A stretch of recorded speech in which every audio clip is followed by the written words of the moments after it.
Welcome back to the Crochet Karate. So it's my friends at yarnspirations.com. Today's the Crochet Faded Bricks Blanket. This is not the waffle stitch. So when I saw this, I'm thinking, okay, it's the waffle stitch. We've done this before. But when I look carefully at this pattern, it's typically not. And when I look at the crochet diagram, we have something new that's going on here, which makes it a great tutorial today. If you'd like to change the size of your blanket, it's multiples of 4 plus 6. So go 4, 4, 4. When you're happy with the width, just add 6 and you'll have that. This is using the new Bernat Blanket Perfect Phasing yarn. And so you are going to start off, you can start off with the center if you want to, and it will phase out to this color. And then the second ball, you're going to go from the outside towards the end. So you can see that it's going from the dark to the light, and then from the light to the dark, dark to the light, and etc. And you need a total of 5 balls to make this 41 by 49 inch blanket. It's a perfect phasing, so it is phasing on its own. There's no jumping of colors, and it will just transition like you see it. Without further ado, I'm going to demonstrate it with another Bernat Blanket product, just to demonstrate how to do the stitch work, because the stitch work is really quite easy and the repeating is really fast. Let's begin to do this pattern next. Let's begin, and you are going to either chain 90 or you can do the multiples of 4 plus 6. So that's what I'm going to do. I'm going to demonstrate that. So 1, 2, 3, 4. Wide enough, yes or no? If not, keep on going. So you can substitute the yarn too and the hook as long as they complement each other to be able to do this pattern in other yarns. So 1, 2, 3, 4. 1, 2, 3, 4, and 1, 2, 3, 4. I'm going to say that I'm happy with the width, so then I just have to add 6. So 1, 2, 3, 4, 5, 6. So either chain 90 or do your multiples of 4 plus 6. And let's start row number 1 next. For Bernat Blanket and thick yarns like this, typically what I do is I go on the back hump of a chain, but when you do it on thick yarn like this, it creates a massive gap. So when you go second chain from the hook, so 1 and 2 right here, I am going to go and capture into the chain to make sure 2 of the strands are on top, and I'm going to single crochet. And this will close in any big gaps that you'll have. So the back hump of the chain doesn't work in this kind of yarn. So we're going to chain 4, so 1, 2, 3, and 4. And then you are going to skip 3 chains. So 1, 2, 3, and go to the 4th one and single crochet in. And that's what your repeating is going to do all the way across. So we're going to chain 4, so 1, 2, 3, 4, and then skip 3 chains. So 1, 2, 3, and go to the 4th. So please do this all the way across. Put me on pause now, and I'll see you at the end of the row. It's coming near to the end, so 1, 2, 3, 4. If your counts are right, you'll be skipping over 3, so 1, 2, and 3, and go to the 4th. If you have an extra stitch or you're missing a stitch, just throw it in the last one and call it finished, and it would be good to go. So sometimes you gotta fake it or make it. Let's turn our work and begin row number 2. Row number 2, the first chain 3 is going to count as your double crochet. And then right into this space here, we're going to place in 3 double crochet. So just go right into the space work itself. So we have 1, 2, and 3.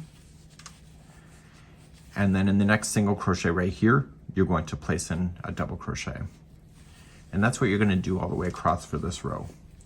So the next chain 4 space, you're going to place in 3 double crochets. So 1, 2, and 3. And then double crochet into the next single. So do this all the way across, and I'll see you at the end of the row now. So put me on pause. So I'm coming across, I have the next space, which is the last space here. There's going to be 3 double crochets, so it's what you already know. And then you're going to double crochet into the final single crochet right here. And that was this row number 2. So turn your work, and now row number 3 is our next one up. Row number 3 is just like row number 1. So you're just going to chain up 1, and you'll single crochet into the first, and then you'll chain 4. So 1, 2, 3, 4, and then see the one that has the single crochet in it. So you're going to skip 3, but if you just look below, see how this is double is in the single, that's where you want to go. So it's the 4th one away. So chain 4 again, so 1, 2, 3, 4, skip the first 3, and the 4th one is in the single, and single in there. So please do this all the way across. I'll see you at the end of the row. So I'm continuing across, so I'm chaining 4, and then I'm going to single into the top of the first chain 3. So don't go into a space, go into the actual chain work itself. And that will conclude then row number 3. So we're going to turn work and do row number 5, or sorry, row number 4 and 5. 4 and 5 is the repeat for the whole thing until the end. So let's begin number 4. So row number 4, you're going to chain 3. And then in this space here, you'll put in 3 double crochet. So that hasn't changed. So we have 1, 2, and 3. Then what we need to do you see that this, follow the single crochet down and see this one? This is the one you're going to do an extended double crochet, or a double crochet in the front post. So what I want to do is that I want to wrap, and I want to go around that post, so into the side, pull through, and just give it a little bit of slack, and then pull through 2 and 2, and that pulls everything down into it like that. So come into your next chain 4 space and put in 3 double crochet. So we have 1, 2, and 3. And then your next one, just follow the single crochet right down, and you're going to do a front post double. So just give it the same kind of slack you did on the last one. And this will then provide that texture that you see. Okay, so next chain 4 space, just put in 3, so 1, 2,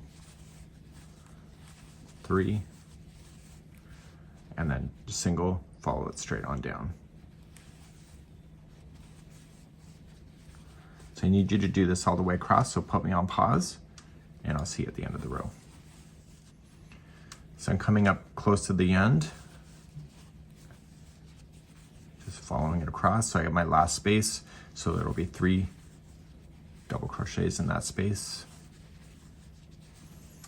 And then there will be 1 double crochet into the single crochet right there.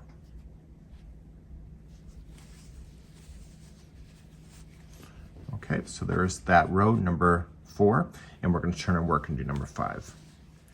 Row number 5 is the same as number 3 pretty much, and you're just going to chain up 1 and single crochet in the first. Chain 4, so 1, 2, 3, 4. And you're going to look for this one right here. So you're going to skip the 3 and see this one here. It's a front post, but it's because it's turned backwards, it's over here. So that's when you want a single crochet. Chain 4, so 1, 2, 3, 3, and 4, and look for the one that is separating now. So it's a lot easier to see. So it's the 4th one away. So 1, 2, 3, 4, go all the way across. So just put me on pause, do this, and I'll be right back. So chain 4 and single crochet into the top of the last chain 3. So that was row number 5. So when you turn your work, you can see it's starting to happen on this side. And then I want to go through rows number 4 and 5 just one more time with you on camera. So let's do that. So row number 4 to repeat is that you are going to just chain up 3, so 1, 2, 3, and you're going to put 3 double crochets into the first chain 4 space. So we have 1, 2, and 3. And now this time we're looking for this guy right down here, and you're going to just wrap the hook and do the front post double crochet around that guy. So just give it a bit of slack to come back up. So this line will then carry up just like that. Next chain 4 space is going to have 3 double crochets. So we have 1, 2, and 3. And then we're going to do a front post double around this one right here. So you can see it's just going around the framework pretty much. Okay, next space, 3 double crochet. So 1, 2, 3, and then coming down. So do this all the way across, and I'll see you at the end of the row in just a moment. So coming to the last space, 3 double crochet into the space, and then 1 into the single crochet at the end. So that was row number 4. So when you lay it down, you can see what the sample is doing. And then you turn your work, and let's repeat row number 5 just one more time with you on camera. So row number 5, chain up 1, single crochet in the first, chain 4, and just look for this here. So you're skipping the first 3, it's the 4th one away, and then 1, 2, 3, 4, skipping 3, going into the 4th, 1, 2, 3, 4, and then 1, 2, 3, 4. So you're doing this all the way across, and then you keep going back to rows number 4 and 5 over and over until you get to the size you want. Remember, in the last one, it's the top of the chain 3. So that would be how you would finish that. So you'd end up on a row number 5 to be your finish, and then you can just fasten off when you feel like it. So the blanket will measure approximately 49 inches. So you keep going until it's about 49 inches, and you can have a really cool effect. And originally I thought this was the waffle stitch, but this is a brick stitch, and this is a really great concept, and hopefully you enjoyed today's tutorial. Hope to see you again. Bye-bye.